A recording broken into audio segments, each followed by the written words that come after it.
Sejam todos bem-vindos ao canal Escola Dominical Brasil. Meu nome é Vanderlei Claudiano. Vou mandar um forte abraço para Denise Escócio. Tá bom? Ela mandou uma pergunta aqui para mim no WhatsApp. Eu vou responder aqui. E também um forte abraço para a família dela e para a mãe dela, a Francisca Escócio. Tá bom? Um forte abraço para vocês. Bom, a pergunta que a Denise fez aqui é a respeito dessa conversa, né, aqui no livro de Jó, que tem entre Deus e o inimigo, né? Essa conversa realmente aconteceu? Bom, eu vou compartilhar com você o que eu acredito que aconteceu aqui nesse capítulo 1 e 2, tá bom? Que fala sobre essa conversa. Essa foi uma pergunta, Denise, que eu também fiz lá na central do Livro de Mórmon para o irmão Marcos Martins, né? Lá na central que ele faz a live ao vivo. Eu lancei essa pergunta lá. E ao fazer a pergunta lá, eu perguntei se teve realmente essa conversa e se... Outra coisa que eu perguntei é que parecia uma barganha, né? Aqui no livro de Jó a gente parece uma barganha para ver se Deus tá testando a fidelidade ali de Jó, né? Então parece uma barganha entre Deus e o inimigo ali. Aí eu fiz essa pergunta. Eu gosto de fazer perguntas de coisas que eu já imagino como é. Ou, por exemplo, sabe um versículo das Escrituras que você descobriu ele e aprendeu coisas nesse versículo? Fala, nossa, que bom que eu entendo esse versículo. E depois, o que que acontece? Vem outra pessoa e explica aquele mesmo versículo. Aí você pensa, nossa, eu nunca vi esse versículo dessa maneira. Eu aprendi uma coisa nova em um versículo que eu pensei que eu já sabia o que significava. Então é muito bom a gente perguntar coisas que nós já sabemos, tá bom? Porque as respostas que as pessoas nos dão, às vezes, é diferente. E a gente pode aprender mais e mais ainda. Ou até mesmo a mesma coisa que a pessoa acredita é a gente também. Mas a maneira que a pessoa explica ou dá um exemplo diferente vai agregar ao nosso conhecimento. Então é muito bom, né? Bom, quando eu fiz essa pergunta lá para o Marcos Martins, né? Ele coçou a cabeça assim, né? E falou assim, bom, a gente tem que esperar mais registro, né? Não sabemos se os relatos tá completo, né? Então não sabemos bem se essa conversa existiu, se foi literário, coisa assim. Bom, então eu vou compartilhar aqui o que eu acredito que aconteceu aqui nesse capítulo, tá bom? Hoje eu vou estar compartilhando aqui, fazendo um breve resumo aqui do capítulo 1 e 2, tá bom? Bem, aqui falando, a gente sempre fala aqui sobre a paciência de Jó, né? Que ele foi muito paciente, né? Quando eu vou me referir à paciência, assim, eu falo assim, hoje você está testando minha paciência. Eu não costumo usar a paciência de Jó, porque quando eu olho o livro de Jó, eu vejo muito mais a fidelidade de Jó nesse livro do que realmente a paciência dele, de que ele ficou sentado esperando. Eu vejo a fidelidade de um homem que colocava Deus à frente de tudo na vida dele. Até mesmo ele podia se praguejar a si mesmo, mas ele nunca praguejava Deus. É o que a gente vai estudar essa semana. Então eu gosto de pensar no livro de Jó, não como a paciência de Jó. É válido quem pensa assim, e eu acredito que também tem essa parte, mas eu acredito que o livro de Jó ele se trata muito mais sobre a fidelidade de um homem a Deus, tá bom? Então vamos lá aqui. O livro de Jó, para mim, eu fiz algumas marcações aqui, ele conta uma história que é uma história real, uma história literal, tá bom? Ou seja, essa história realmente aconteceu, Jó realmente existiu. Tá bom? Só que a maneira que está escrita aqui nesse livro, eu acredito que está escrito de uma forma poética, né? Não da uma forma poética na nossa língua, mas na língua hebraica, né? Algumas rimas, algumas coisas que na língua hebraica faz sentido, tá bom? E também esse livro ele foi escrito numa forma de parábola, tá bom? E aí eu quero compartilhar com vocês. A história é real, Jó existiu, porém o primeiro capítulo aqui, capítulo 1 e 2, eu acredito que foi colocado como uma parábola, para que se encaixasse não só na vida de Jó, mas de todas as pessoas, tá bom? Então vamos compartilhando aqui, falando sobre isso. Também nesse livro de Jó tem muito simbolismo, falando sobre números simbólicos e assim por diante. Eu vou compartilhando aqui e vou mostrando para vocês. Bom, a primeira coisa que eu acho que é simbólico aqui no livro de Jó é o próprio nome de Jó, né? Em hebraico, o nome Jó se lê assim, Iov. Eu acho que é assim, né? Iov. E significa odiado ou perseguido. Eu acho difícil uma mãe e um pai colocar o nome do filho com o nome de perseguido ou odiado, tá bom? E aqui no sentido dessa escritura, o livro de Jó, eu acredito que significa o quê? Que Jó, ele é amado por Deus, porém ele é odiado e perseguido pelo inimigo. Tá bom? Então é nesse sistema literário aqui que eu estou puxando aqui essa parábola, né? Vamos dizer assim. É uma história literal, mas está explicado como parábola. Eu vou mostrar aqui que tem uma estrutura de parábola aqui, conforme eu vou compartilhando, tá bom? Então vamos lá. Aqui continuando, aqui vou falar também sobre essa aplicação, né, do livro de Jó. Algumas coisas que nós aprendemos, como a lei da colheita, a lei da atração, né, ou seja, a lei do retorno, isso não se aplica no livro de Jó, porque ele é um homem justo e aconteceu coisas ruins com ele, né? Ele sofreu doenças, perda, tudo isso sobreveio sobre ele, sem assim uma causa de um pecado que ele havia causado, tá bom? Então, no caso de Jó aqui, não se aplica o fato de dizer que é a lei da colheita, né? Assim como os amigos de Jó vão pensar sobre isso, né? Que você tem que se arrepender, alguma coisa você fez, né? Para sobrevir esse mal sobre vocês. Também é importante dizer que no livro de Jó, com exceção do capítulo 1 e 2 aqui, que narra, né? Como se fosse uma conversa aqui de Deus e o inimigo, né? O inimigo não aparece na história, a não ser pela boca dos amigos de Jó ali, que acaba querendo fazer ele decair, né? Então, às vezes até querendo ajudar, mas a gente vê muitas falas que os amigos deles estão usando ali, tá bom? Eu posso identificar como pensamentos que o inimigo coloca na cabeça das pessoas para a pessoa se sentir desanimada, cair em depressão e várias outras coisas assim. Tá bom? Então vamos lá no capítulo aqui, capítulo 1, vou começar aqui no versículo 6, né? Que diz assim, ó: em um dia em que os filhos de Deus foram apresentar-se perante o Senhor, foi também Satanás entre eles. Bom, aqui quando fala em um dia, a gente não pode representar aqui como se fosse o juízo final, o dia final ali do juízo, tá bom? Porque a história de Jó está rolando, está acontecendo. E também no capítulo 2 vai começar com essa narrativa aqui. Em um outro dia também, quando os filhos de Deus se apresentaram a Deus, também foi Satanás ali, tá bom? Então, é uma parábola aqui, né? É um sentido do que está falando aqui. Eu vou compartilhar aqui, ó. Versículo 7, para explicar melhor. Então o Senhor disse a Satanás: de onde vens? E Satanás respondeu ao Senhor e disse: de rodear a terra e passear por ela. Esse rodear e passear pela terra é o trabalho que Satanás faz para desviar os filhos de Deus. Ele odeia os filhos de Deus. Então ele sente prazer, por isso que fala passear, né? Para ele é um passeio, uma diversão, desviar o povo do caminho de Deus. Tá bom? Então é nesse sentido aqui. E aí, então, aqui, essa parte aqui que está mostrando aqui o Senhor conversando com o inimigo aqui, é mais no sentido de um pensamento, no sentido de como Deus pensa a nosso respeito e como o inimigo pensa a nosso respeito, tá bom? Então, veja bem o que acontece aqui, ó. Deus, ele fala, né? Consideraste tu, meu servo Jó, né? E ele está falando que o servo, ele é íntegro, reto, temente a Deus e desviava-se do mal. Esse desviava-se do mal aqui significa que ele era um homem bom, né? Então Deus está falando aqui, você viu o meu servo Jó, né? Como ele é bom, íntegro. Então eu acredito que aqui está falando sobre os pensamentos de Deus sobre nós, sobre seus filhos, sobre Jó ali, um homem temente a Deus. Porém, o inimigo também tem um tipo de pensamento. Então eu acho que aqui é mais como um sentido de pensamento do que Deus está pensando sobre Jó e do que o inimigo também pensa sobre Jó, tá bom? Então acho que não é literalmente, né? Talvez futuramente a gente pode descobrir, aqui a minha opinião. Eu não acho que é literalmente Deus e o inimigo conversando ali, barganhando, falando sobre a vida de Jó aqui.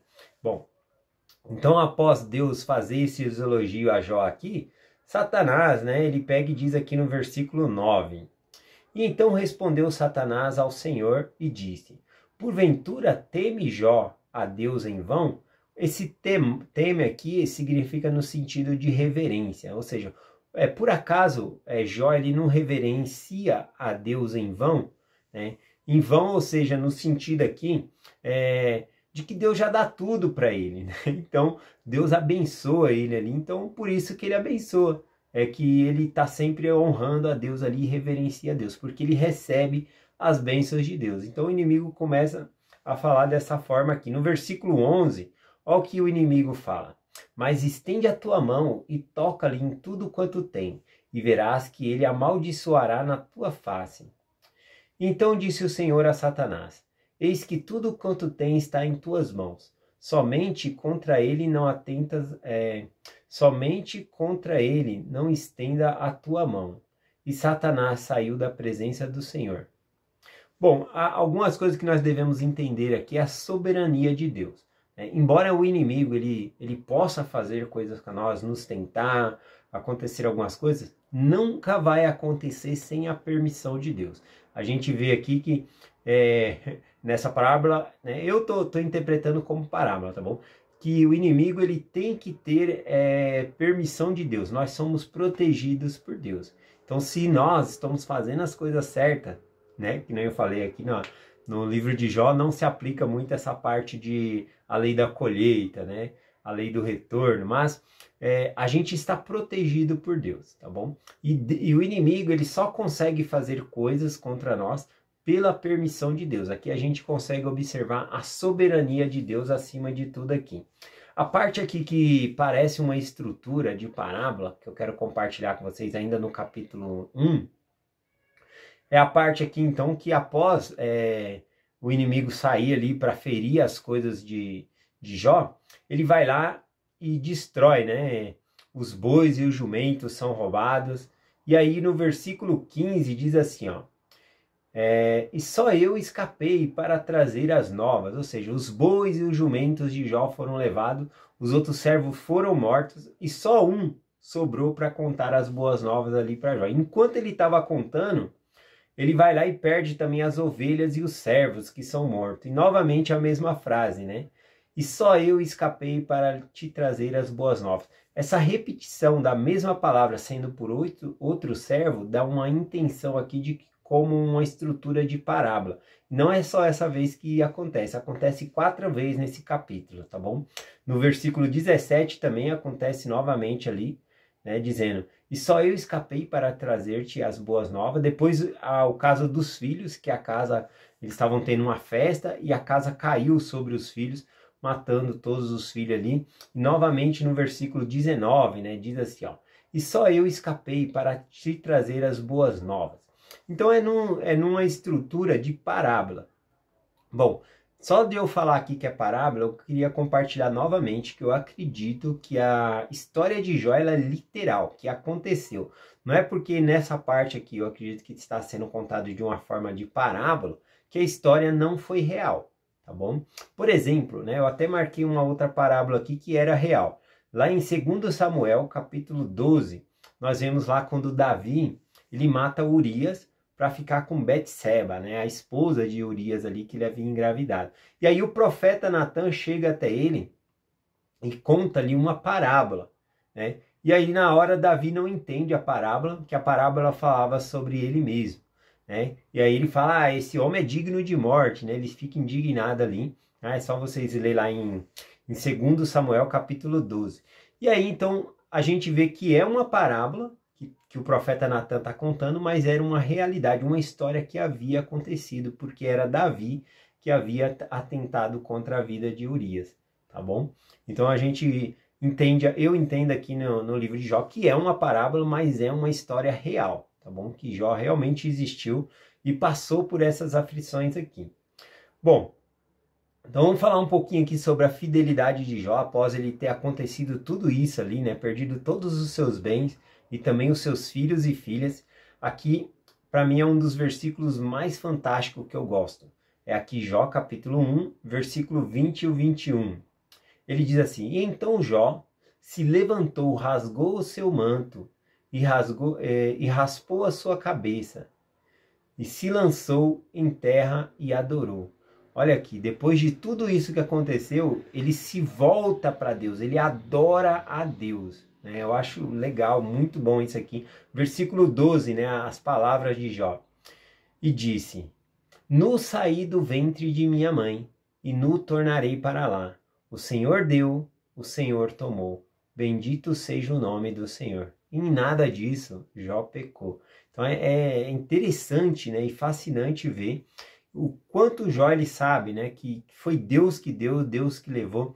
É importante dizer que no começo aqui do capítulo 1 e 2 menciona o inimigo, né? Mas do capítulo 3 em diante ali, né? Só lá no final talvez vai falar, mas não tem mais o inimigo, né? A gente vê ele trabalhando em oculto, tá bom? Por meio das palavras dos amigos ou coisas assim, tá bom? É importante ver aqui que no Oriente, né, nessa época aqui, eles não tinham a teologia assim de o inimigo vir destruir, o inimigo contra eles, né? Sempre eles acreditavam o quê? Na teologia da soberania de Deus, que era Deus que fazia o bem e quando acontecia alguma coisa errada ali era por causa do pecado, né? Eles tinham a teologia ali que tudo de ruim que acontecia com a pessoa era por conta do pecado das pessoas.